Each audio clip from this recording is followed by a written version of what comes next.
Welcome to this weekend's edition of Mocs News. I'm Jenison Owens. And I'm Sara Cardona.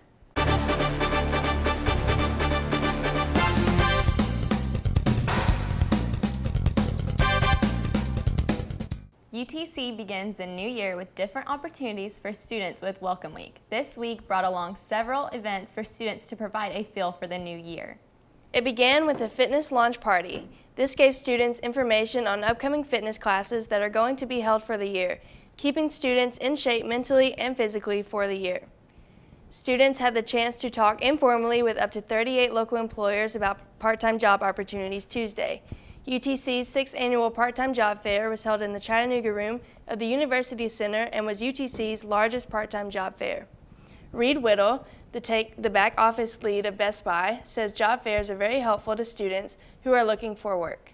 I think a job fair like this one is a fantastic way.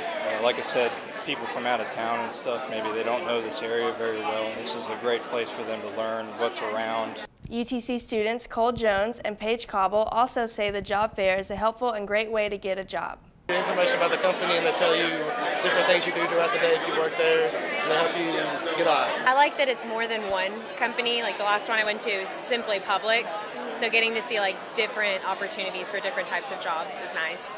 Career and Student Development Center Director Jean Dake says even though the jobs are not necessarily major related, a lot of students need a job when school starts. We hope they have the chance to talk individually with companies, maybe get a part-time job from it, and develop a good work ethic, maybe even land a job that might lead to some ideas about a career later on. UTC will hold a fall career fair on September 24th and is expected to have over 71 employers for graduating students and students looking for internships or part-time work. Wednesday, the Financial Wellness Center put on their financial fitness program to draw attention to events coming up this semester. Financial Literacy Coordinator Bill Parker says the event was also aimed at bringing attention to the center's presence on campus. The Wellness Center's staff can help students with budgeting, building credit, avoiding identity theft, and even teach about how to save and invest after graduation. Starting September 3rd, the Financial Wellness Center will host speakers during their Live Like a Student series to teach students how to make educated decisions about finances.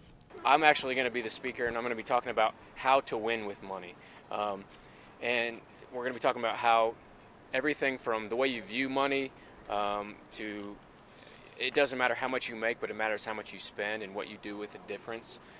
The Live Like a Student series will be held in the Raccoon Mountain Room at 5:30 each Wednesday through September.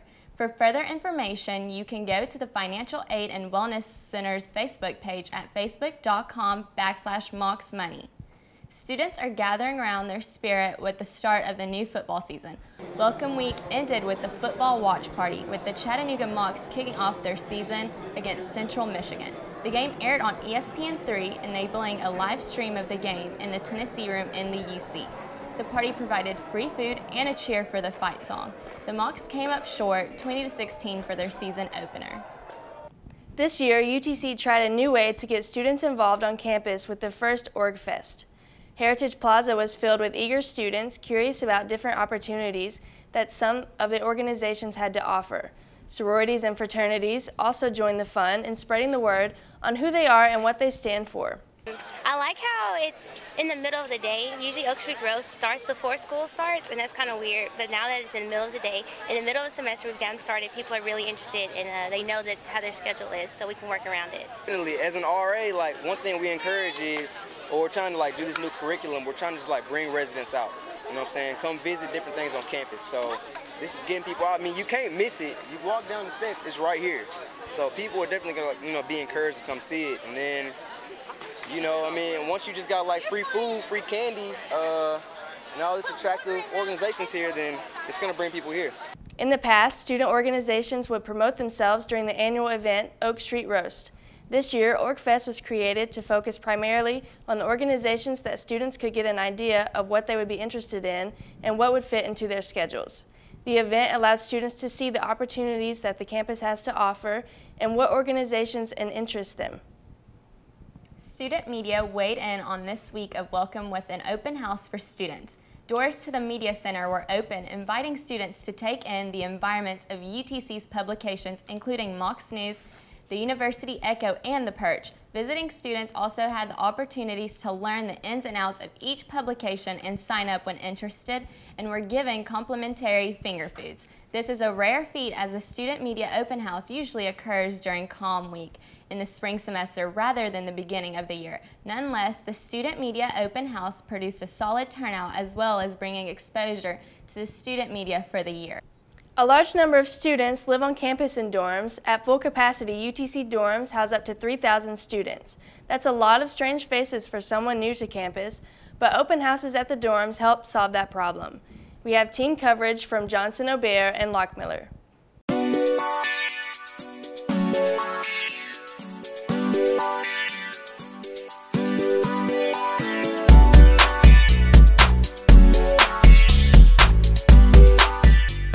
Having our Johnson-Obear social. It's our opening social.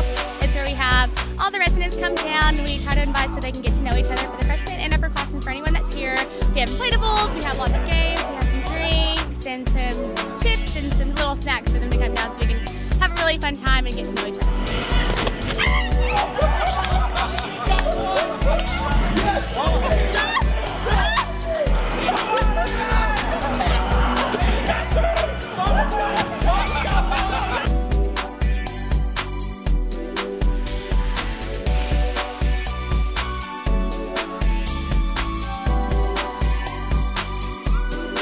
It's like, you just go out and meet people, you know? People are stuck in their rooms all day, you know? They need to get out and meet people. They need to interact and be one with one another.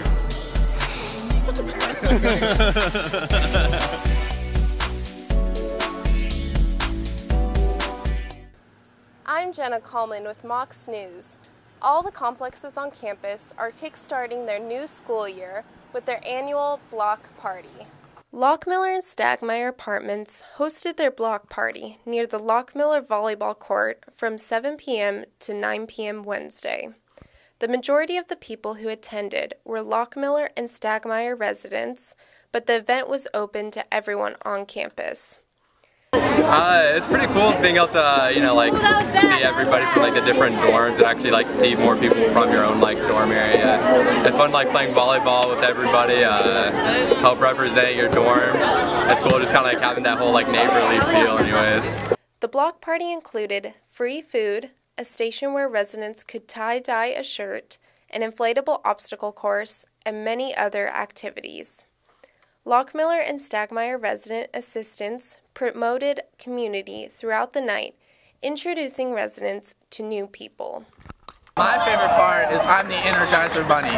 I'm going around rounding people up. I'm getting everybody to play every sport, especially we got the inflatable obstacle course, and we're having everybody out. Everyone's having fun, laughing at me especially, and having a ball.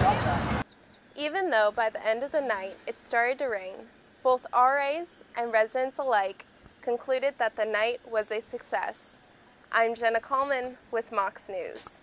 Bid Days at ETC came with a change. Normally, pledges run out the doors at Patton Chapel, but this year, the event moved to Finley Stadium. 290 women got bids from sororities, while about half of that amount of men got bids from fraternities.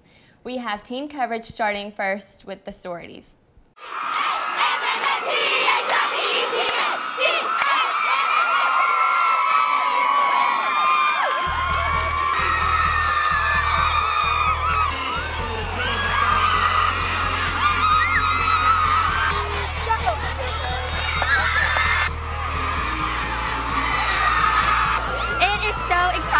My voice is gone, but as because these past few days have been so unforgettable, I could not have been more proud vice president of membership. We are so excited for our new class to come through.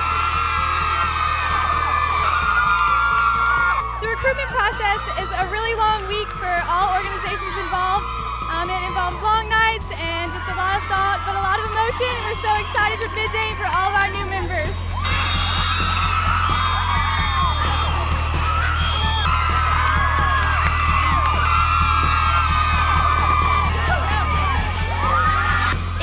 Nothing short of crazy and exciting and nerve-wracking. We met so many great girls this week, and we just hope that they loved us as much as we loved them. We're so excited for our new Alpha class. It's a very invigorating experience. It's a little warm, but we're making it through. It's my first bid day I've ever been at before, and I'm just having so much fun. I'm really excited to see the girls that, you know, I've been seeing all weekend finally come out and find their home and get outside beta. So I'm just loving it. I think this is an even better setup because it's more open and there's more people able to view it, so I love it too.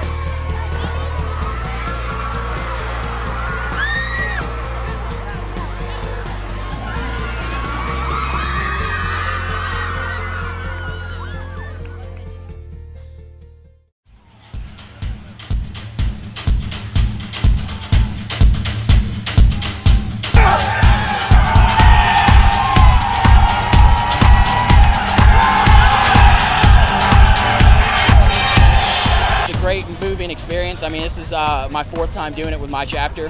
So I mean, each time it's always great getting to welcome all the new guys into your chapter, and then also getting to spend that close moment with all of your brothers.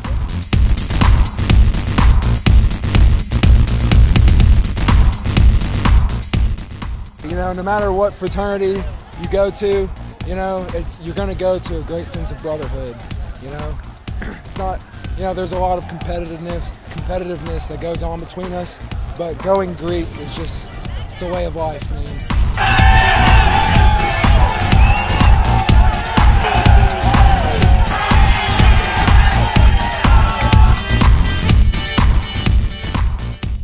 The Tennessee Highway Patrol is gearing up for a no refusal enforcement campaign over the Labor Day holiday.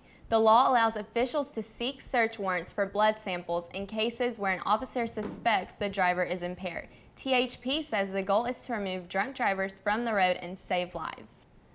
The Tennessee Treasury Department is planning a series of web-based seminars on saving for college. The seminars will start September 10th and will include information about the state's program that allows people to save money for children's college expenses with tax advantages. The program offers participants a number of different investment options ranging from conservative to aggressive.